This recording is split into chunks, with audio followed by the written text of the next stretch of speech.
Hello বন্ধুগণ, কেমন আছেন সবাই? আশা করি ভালো আছেন, আমিও ভালো আছি। নতুন একটা দিনে নতুন একটা ব্লগে সবাইকে স্বাগতম। আশা করি ব্লগটা ভালো লাগবে। ভালো লাগলে লাইক, কমেন্ট, শেয়ার দিয়ে আমার পাশে থাকবেন। কাল রাত্রি থেকেই ঝড় বৃষ্টি শুরু হয়ে গেছে। শুধু ঢাকাতেই না, সারা বাংলাদেশে একই অবস্থা। প্রচুর প্রচুর প্রচুর পরিমাণ বৃষ্টি পড়ছে, যদিও আমাদের বাসা থেকে তেমন বোঝা যায় না, কারণ বিল্ডিংয়ের কারণে বৃষ্টিগুলো সেভাবে আসে না। কিন্তু তারপরেও একটু একটু বোঝা যায়, যতটুকু বোঝা যায় যে প্রচুর পরিমাণ বৃষ্টি হচ্ছে। আর এই বৃষ্টিটার না খুব পরিমাণ দরকার ছিল। ইদানিং গরমের পরিমাণটাও বেড়ে গেছে, আর যেমন দরকার ছিল তেমন ভয়ঙ্কর একটা বৃষ্টি। যাই হোক, আমি এদিকে চলে আসলাম দাঁত ব্রাশ করার জন্য। বৃষ্টির মতো পড়তে থাক, আমাদের জীবন তো আমাদের মতোই চলবে, সেই স্বাভাবিকভাবে আমাদের জীবন চালিয়ে নিতে হবে। আমি দাঁত ব্রাশ করে এখন ফ্রেশ হয়ে খাবার দাবার মানে সকালে যা যা করা সব কিছু করে নেব। আর এই যে আবহাওয়া না, এটার মধ্যে কিন্তু ঘুম থেকে উঠতে খুবই কষ্ট লাগে। ইচ্ছে করে যে যদি একটু কাঁথা মুড়ি দিয়ে আরেকটু সময় ঘুমিয়ে থাকতে পারতাম, হয়তো বা একটু বেশি ভালো লাগতো। মানে এই সময়টা, এই যে ঠান্ডা ঠান্ডা আবহাওয়া, এটা হলো অলসতার একটা সময়। শুধু আমার না, সবারই এরকম মনে হয়, মনে লাগে। কিন্তু উঠতে তো হবেই, যার যার কাজ, যার যার কর্ম করতেই হবে। দেখুন, আমার মুখ ধোয়া হয়ে গেছে। আমি মুখ ধুয়ে আসতে আসতে দেখুন আবার মুষলধারে বৃষ্টি শুরু হয়ে গেছে। এই বৃষ্টি কি থামবে নাকি থামবে না বুঝতেই পারছি না। আজকে মনে হয় থামবে না, আজকে থামবে না তো মনে হয়, যার কয়দিন যে থাকে সেটাও বলা যাচ্ছে না। ঢাকাতে তো রাস্তাঘাটের একদম সিরিয়াস অবস্থা, একদম হাঁটু পানি হয়ে গেছে। যারা বাহিরে চলাফেরা করে তাদের তো খুব করুণ অবস্থা, যে এই যে ময়লা পানিগুলো পাড়িয়ে পাড়িয়ে এক জায়গা থেকে আরেক জায়গায় যাওয়া।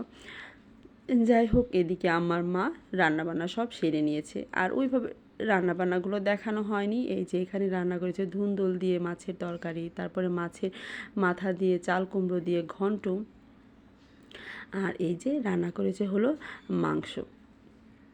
এই ছিল আজকে আমাদের দুপুরে খাবার দাবার।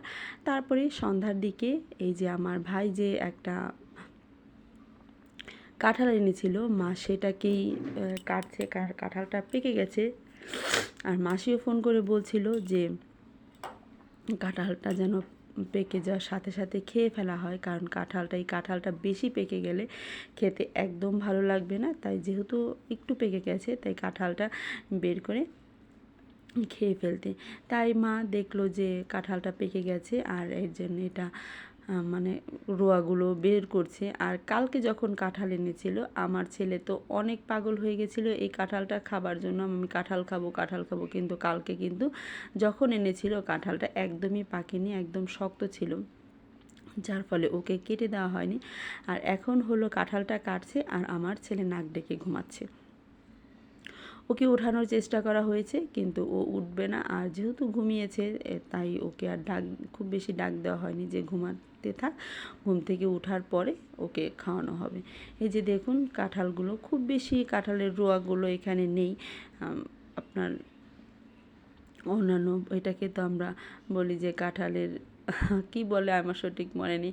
যাই হোক, কাঁঠালের রোয়াগুলো অনেক কম, কিন্তু কাঁঠালটা খেতে অনেক অনেক অনেক মজার। যেমন মিষ্টি ছিল, আর খুব বেশি নরমও হয়নি, যার ফলে খেতে খুব বেশ মজা ছিল।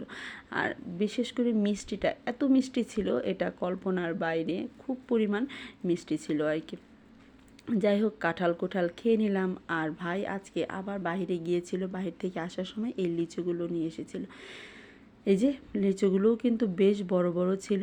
আমরা যেটা মাসির বাসায় নিয়েছিলাম, ছোটো মাসির বাসায়, খুব বেশি বড় ছিল না, আর একটু টক টক ছিল। এটা জানি খেতে কেমন হবে, কিন্তু লিচুগুলো কিন্তু বেশ বড় ছিল, অনেক অনেক বড় ছিল। আর এখান থেকে এখন আমি দুই একটা নিয়ে খাবো, আর সবার সাথে একটু দিব, যে আমিও খাই, সবাই মিলে খাই। যাই হোক, আমি এখান থেকে ছিঁড়ে নিলাম। খাওয়ার পরে বোঝা যাবে যে এটার টেস্টটা কীরকম আর কি। এই যে ছুলে নিলাম, এখন দেখা যাক এটা কেমন খেতে।